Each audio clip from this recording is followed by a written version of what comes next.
بسم اللہ الرحمن الرحیم الحمد للہ رب العالمین وبہ نستعین والصلاة والسلام علی سید الانبیاء والمرسلین وعلی آلہ وصحبہ اجمعین ومن تبعہم بإحسان الی یوم الدین وبعد۔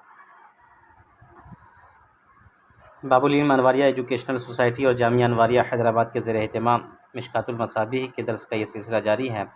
آج حدیث نمبر 146 پہ گفتگو ہوگی، جو کہ حضرت عائشہ صدیقہ رضی اللہ تعالیٰ عنہ سے مروی ہے۔ حدیث کے الفاظ ہیں: وعن عائشہ رضی اللہ عنہا قالت صنع رسول اللہ صلی اللہ علیہ وسلم شیئا فرخص فیہ فتنزہ عنہ قوم فبلغ ذلك رسول اللہ صلی اللہ علیہ وسلم فخطب فحمد اللہ ثم قال۔ حضرت عائشہ صدیقہ رضی اللہ تعالیٰ عنہ سے روایت ہے، وہ کہتی ہیں کہ اللہ کے رسول صلی اللہ تعالیٰ علیہ وسلم نے کوئی کام کیا۔ صنع رسول اللہ صلی اللہ علیہ وسلم شیئا، اللہ کے رسول صلی اللہ تعالیٰ علیہ وسلم نے کوئی کام کیا۔ فرخص فیہ، پھر اس کام میں رخصت کر دی، یعنی نرمی اختیار کر لی۔ فتنزہ عنہ قوم، تو کچھ لوگوں نے اس رخصت سے کنارہ کشی اختیار کر لی، یعنی یہ سوچتے ہوئے کہ کیا ان رخصت پر عمل کریں، عزیمت ہی بہتر ہے، اسی کو ہم کریں، رخصت پر عمل کیا کریں۔ اب جن لوگوں نے یہ رخصت کو ترک کیا، ایسا نہیں ہے کہ ان کی نیت تحقیر کی ہو یا پھر ایسا نہیں ہے، بلکہ کوئی دنیاوی مباح کام تھا، انہوں نے یہ سمجھ کر کے کہ شاید یہ کام تقوی کے خلاف ہے، تقوی اس میں ہے کہ اسی عزیمت پر ہی عمل کیا جائے، اس لیے رخصت کو انہوں نے ترک کر دیا۔ فتنزہ عنہ قوم، تو کچھ لوگوں نے اس رخصت سے کنارہ کشی اختیار کر لی، اس سے اجتناب کیا۔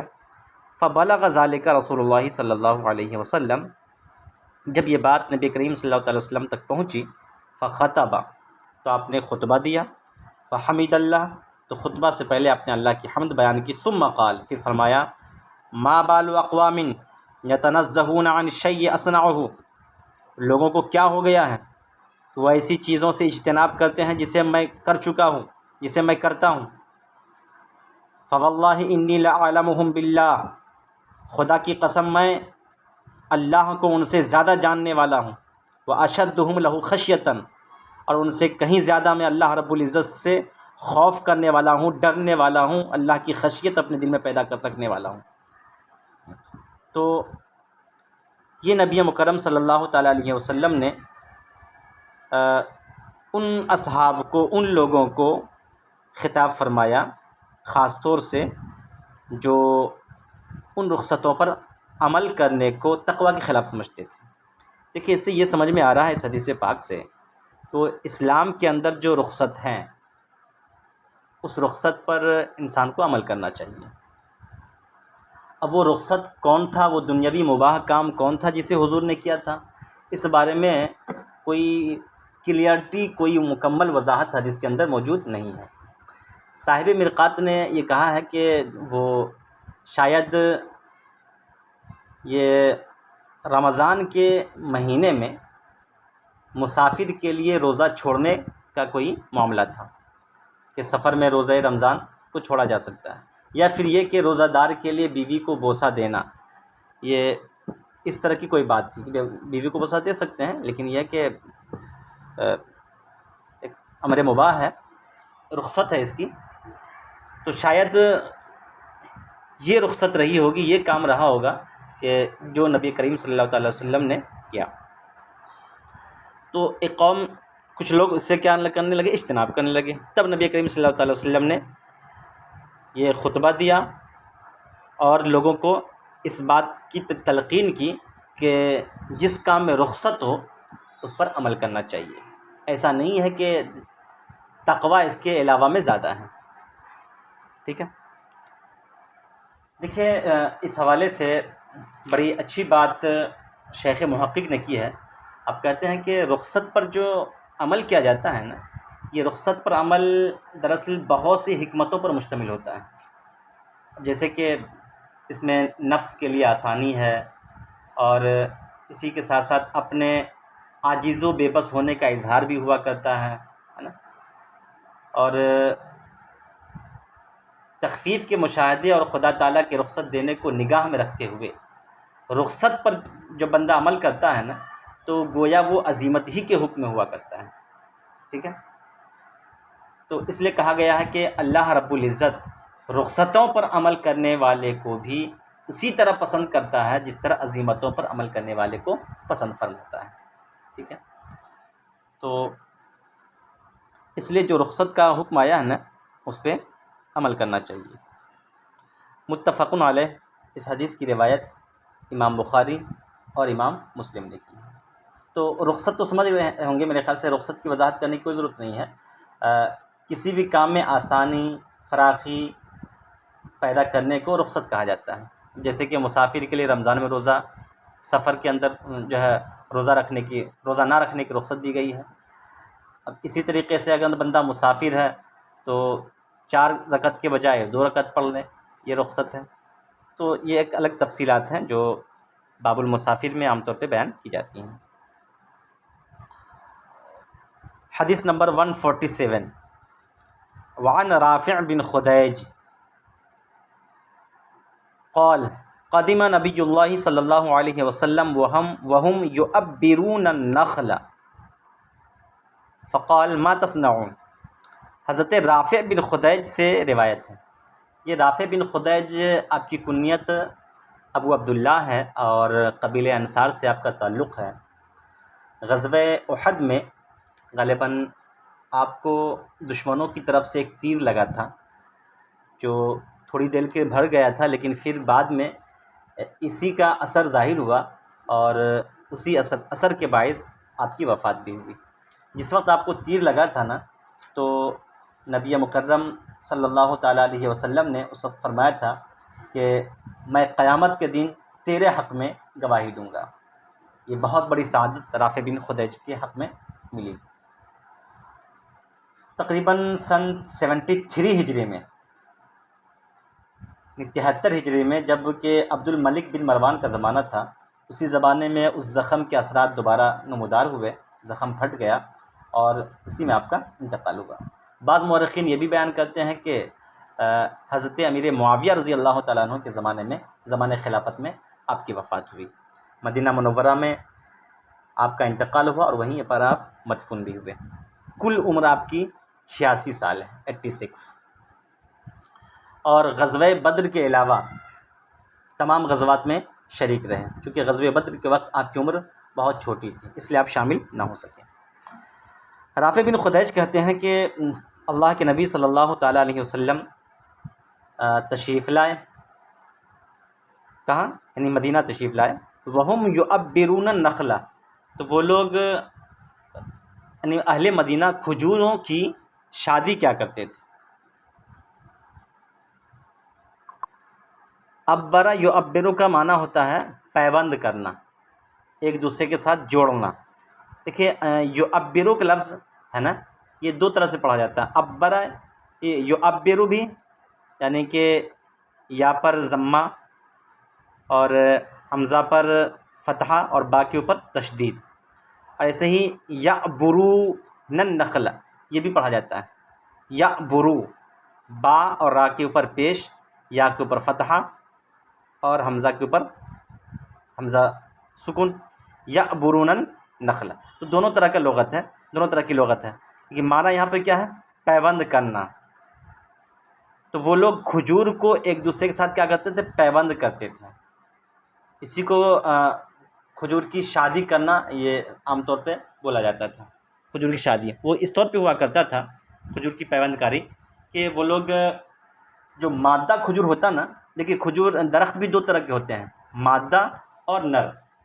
بہت سے لوگوں کو یہ پتہ نہیں ہوتا ہے، اور بہت سے لوگ ایسے ہوتے ہیں جن کو اس کا تجربہ ہوتا ہے، وہ جانتے ہیں کہ کون مادہ درخت ہے اور کون نر درخت ہے۔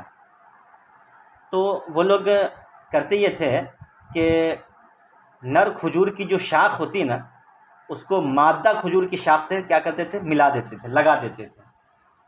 تو اس کے نتیجے میں باذن خداوندی اللہ رب العزت کی مشیت حکمت کے تحت ہوتا یہ تھا کہ مادہ کھجور حاملہ ہو جاتی تھی، جیسے کہ جانوروں میں ہوتا ہے نا، ایسے ہی وہ مادہ کھجور حاملہ ہو جاتی تھی، اور پھر اس کے نتیجے میں کھجور بہت زیادہ پیدا ہوا کرتا تھا، درخت بہت زیادہ پھل لایا کرتا تھا۔ تو وہ لوگ اس طرح کا کام کیا کرتے تھے اہل مدینہ، یعنی مادہ کھجور اور نر کھجور کو آپس میں پیوند کر دیتے تھے، جس کو کھجور جو ہے درخت کی شادی کہتے ہیں، اور اس کے نتیجے میں اللہ کی مصلحت دیکھیں کہ نر کھجور مادہ کھجور حاملہ ہو جاتی تھی اور بہت سارے پھل اس سے نکلتے تھے۔ وَهُمْ يُعَبِّرُونَ النَّخْلَ، تو وہ لوگ کھجور کی پیوند کاری کرتے تھے، یہ ترجمہ کر سکتے ہیں۔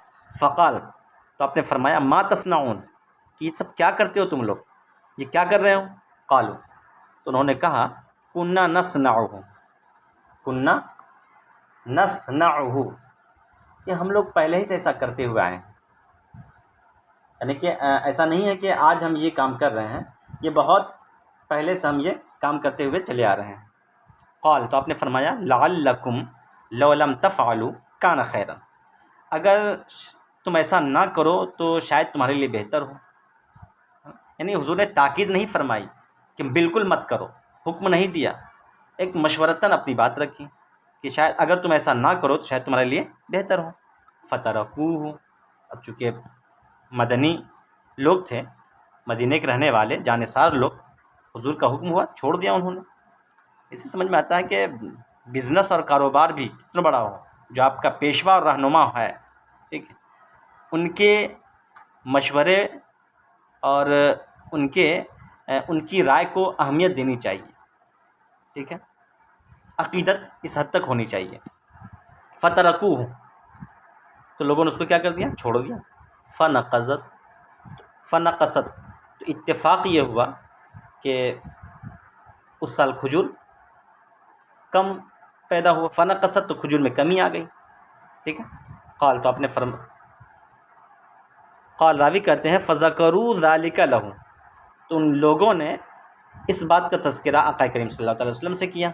فقال، تو آپ نے فرمایا انما انا بشر، میں بھی ایک بشر ہوں، اذا امرتکم بشیء من امر دینکم، جب دین کے کسی معاملے میں تمہیں کوئی بات بتاؤں، فخذوہ بہ، تو اس بات کو مضبوطی کے ساتھ پکڑ لو، اس بات کو اختیار کرو، اس پر عمل کرو، ٹھیک ہے۔ دیکھیں حضور صلی اللہ تعالیٰ علیہ وسلم نے جو منع فرمایا تھا نا، پہلی چیز تو یہ ہے کہ یہ تاکیداً یہ بات نہیں تھی، بلکہ ایک مشورتاً حضور نے فرمایا۔ تو حضور کے جو اقوال ہیں وہ دو طرح کے ہیں، بعض اقوال تو ایسے ہیں جس پر عمل کرنا انسان کے لیے، مسلمان کے لیے واجب اور ضروری ہے، اس کو ہم شرعی احکام کہہ سکتے ہیں، ٹھیک ہے۔ اور دوسرا ہے ایک دنیاوی رائے، دنیا کے اعتبار سے اپنی کوئی رائے دینا۔ تو شرعی احکام جو ہیں حضور کے، وہ لازم العمل ہے، کیونکہ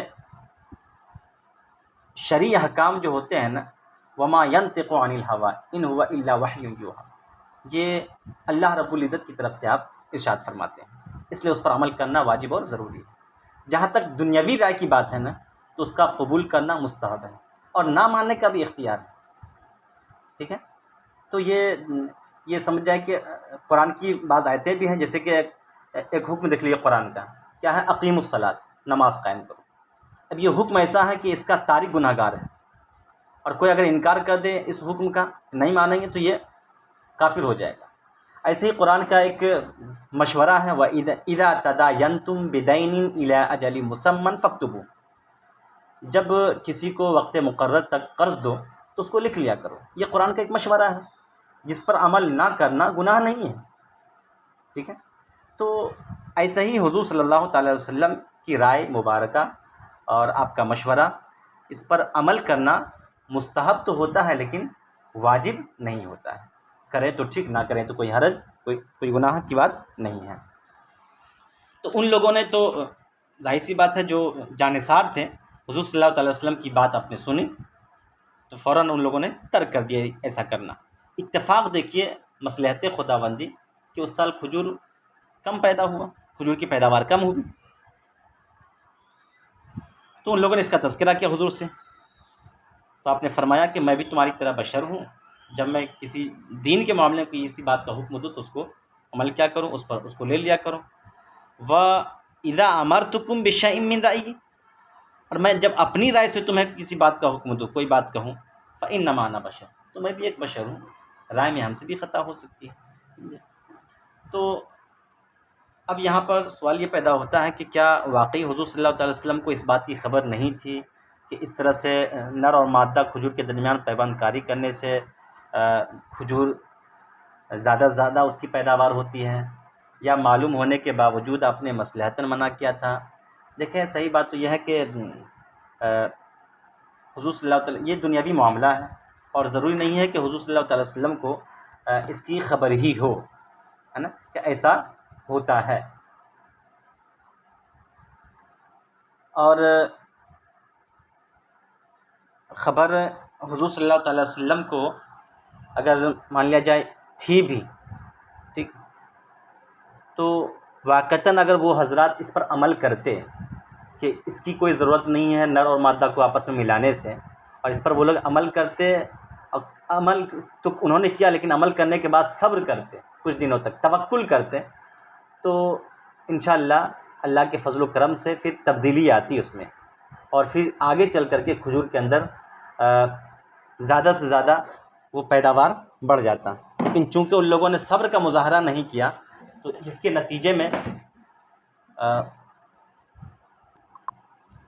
وہ ہوا جو حدیث کے اندر موجود ہے۔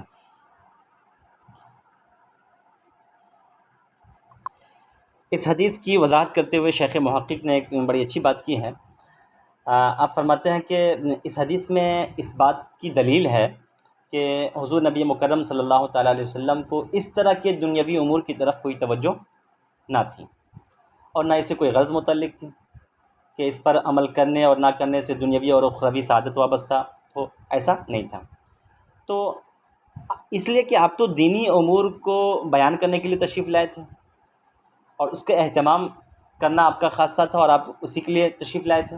تو جب آپ نے دیکھا کہ اللہ تعالیٰ کی عادت جاریہ جاری ہے، اللہ تعالیٰ کی عادت ہے کہ ایسا کرنے سے، مادہ اور نر کھجور کو آپس میں ملانے سے کھجور کی پیداوار زیادہ ہوتی ہے، اس میں تاثیر ہے، تو پھر آپ نے سکوت فرمایا اور چشم پوشی اختیار کی۔ یہی معنی ہے اس جملے کا جو اس واقعے سے متعلق۔ بعض روایت میں آیا ہے کہ انتم اعلم بامور دنیاکم، کہ تم لوگ اپنے دنیا کے امور بہتر جانتے ہو، یعنی مجھے اس عمل سے کوئی سروکار نہیں، اور اس طرف میری کوئی توجہ اور التفات نہیں ہے۔ اس کا یہ مطلب نہیں کہ حضور صلی اللہ علیہ وسلم کا علم شریف جو ہے وہ پیبند کرنے والے انصار مدینہ سے معاذ اللہ کم تھا، ایسا نہیں ہے، کیونکہ حضور صلی اللہ تعالیٰ علیہ وسلم تمام انسانوں سے دنیاوی اور اخروی ہر کام کا زیادہ علم رکھتے تھے، ٹھیک۔